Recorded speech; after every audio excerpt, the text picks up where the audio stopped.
Selamat sore teman-teman. Sebelumnya perkenalkan saya Sri Mulyani dari Institut Teknologi Indonesia dan mengikuti SIB UI UX. Di sini saya ingin menyampaikan webinar saya dengan judul Psikologi dalam Desain UI UX, menganalisis perilaku pengguna untuk optimalisasi pengalaman. Menggali aspek psikologi untuk meningkatkan interaksi pengguna dalam desain antarmuka.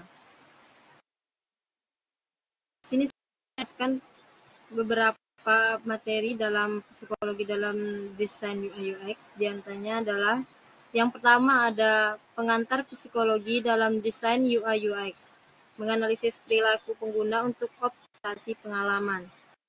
Pemahaman perilaku pengguna. Psikologi dalam desain UI UX berpada pemahaman perilaku untuk meningkatkan pengalaman. Faktor psikologis. Memahami faktor psikologis untuk mengoptimalkan interaksi pengguna dengan produk digital. Dan yang ketiga ada pengalaman ini, menciptakan pengalaman yang lebih intuitif dan menyenangkan bagi pengguna. Selanjutnya ada prinsip dasar psikologi, menganalisis perilaku pengguna, optimalisasi pengalaman dalam desain UI UX. Yang pertama ada memori kerja, di mana kapasitas terbatas yang mempengaruhi penyajian informasi. Dan yang kedua ada perhatian, di mana fokus pengguna yang harus dioptimalkan dengan desain yang baik. Dan yang ketiga ada persepsi visual, elemen yang mendukung navigasi intuitif. Selanjutnya ada teori warna dan emosi. Pengaruh warna terhadap emosi dan persepsi pengguna dalam desain UI UX terbagi menjadi 4. Yang pertama ada dampak warna terhadap emosi. Warna memiliki dampak emosi dan persepsi pengguna, mempengaruhi bagaimana mereka merasakan dan merespon desain. Dan yang kedua ada warna biru dan merah. Biru sering dikaitkan dengan kepercayaan dan ketenangan, sementara merah menimbulkan rasa urgensi dan perhatian. Dan yang ketiga ada emosi. Penggunaan warna yang dalam desain dapat meningkatkan konversi dengan menarik perhatian dan mengarahkan tindakan pengguna. Kombinasi warna yang baik harus mendukung aksesibilitas dan kenyamanan visual agar pengguna dapat menikmati pengalaman yang optimal. Ada juga pengaruh efek pada pengguna. Menerapkan teknik psikologis dalam desain UI UX untuk membimbing respons pengguna. Yang pertama, definisi priming. Priming sendiri memiliki teknik psikologi yang mempengaruhi respon pengguna berdasarkan paparan sebelumnya terhadap itu. Ada juga penggunaannya di dalam UI UX, yaitu priming dapat digunakan untuk membimbing pengguna ke arah tertentu tanpa disadari. Contoh praktisnya adalah tombol coba gratis yang sering digunakan untuk perhatian lebih dibandingkan daftar sekarang. Ada juga penggunaan hierarki visual, mengoptimalkan pengalaman pengguna melalui elemen desain yang tepat.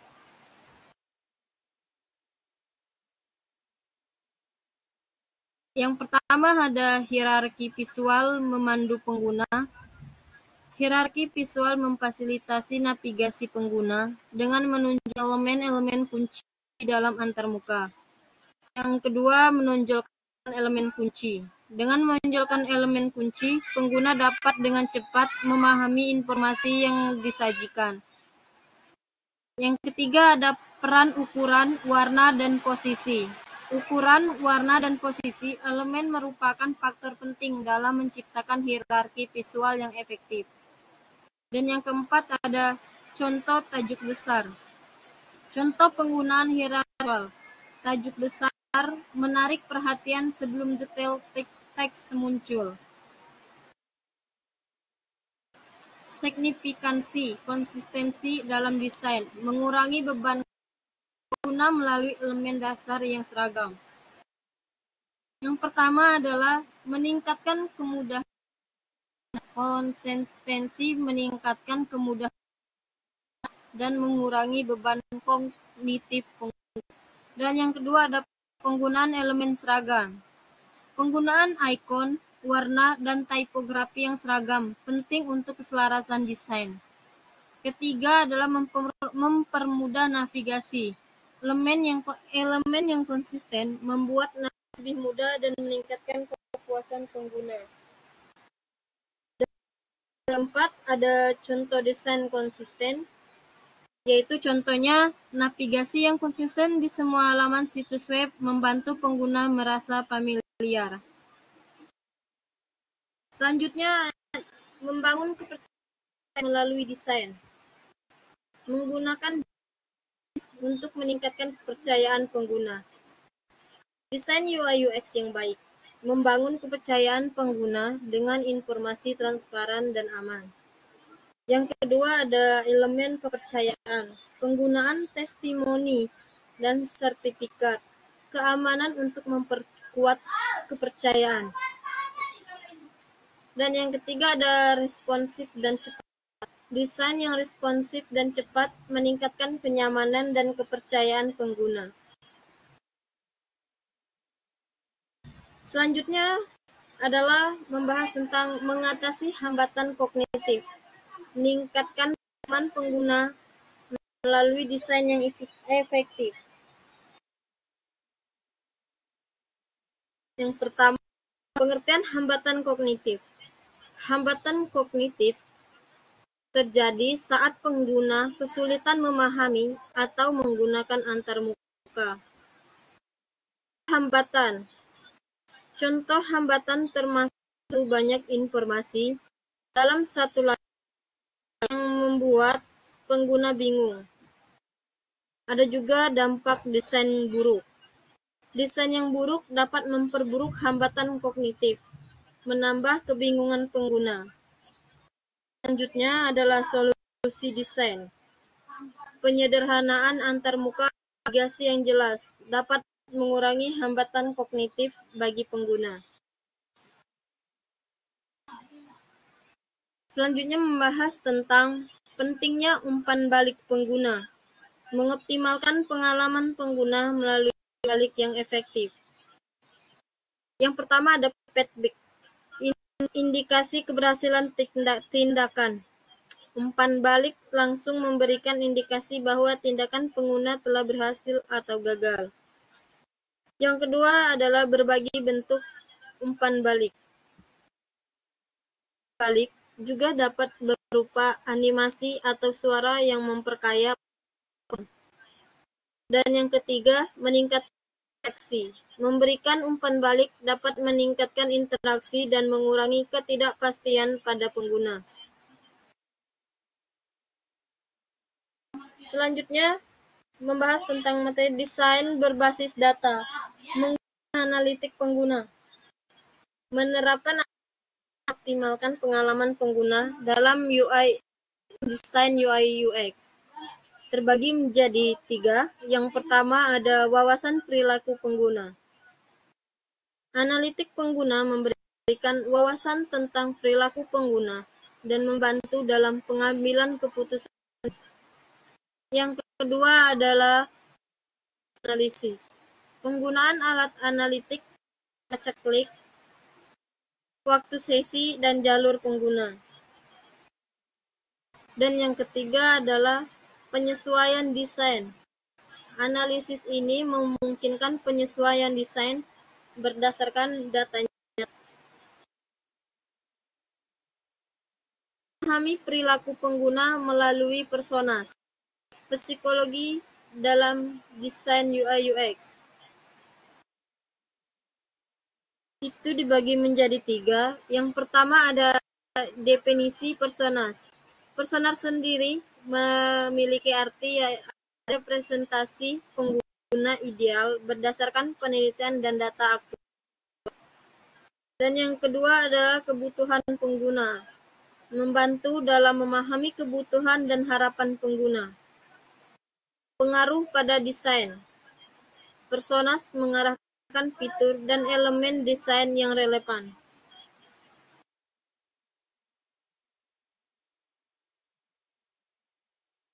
Menggunakan tes AB untuk optimalisasi, meningkatkan konversi dan pengalaman pengguna melalui analisis desain. Yang pertama, metode tes AB. Tes AB adalah metode untuk membandingkan dua versi desain dan mana yang lebih efektif dan mana yang tidak efektif. Contoh pengujiannya ialah menguji dua versi tombol CTE untuk menentukan mana yang mendapatkan lebih banyak klik. Meningkatkan konversi. Penggunaan tes AB dapat secara signifikan meningkatkan tingkat konversi pengguna dan pengalaman mereka. Selanjutnya adalah memanfaatkan desain emosional. Yang pertama ada desain emosional, membangkitkan perasaan tertentu pada pengguna, seperti kegembiraan atau nostalgia.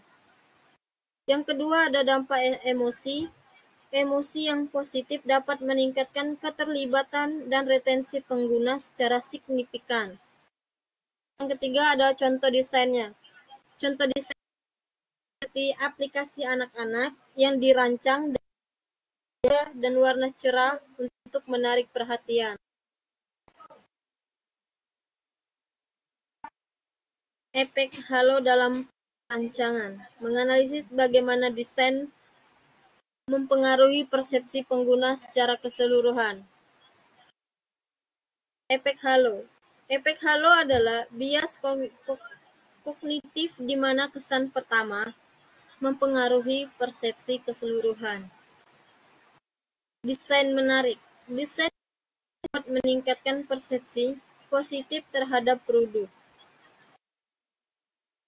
Contoh desainnya ialah desain halaman beranda yang estetis, meningkatkan persepsi kualitas situs.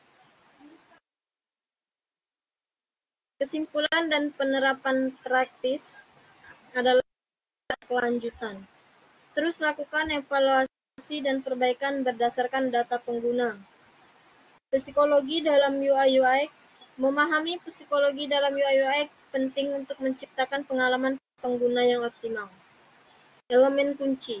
Fokus pada elemen psikologi kunci seperti warna, konsistensi, dan umpan balik. Prinsip psikologinya. Dengan menerapkan prinsip-prinsip psikologi, desainer dapat meningkatkan efektivitas dan kepuasan pengguna. Cukup sekian materi dari webinar saya. Mungkin dari teman-teman ada yang ingin ditanya terkait materi yang saya sampaikan pada siang hari ini.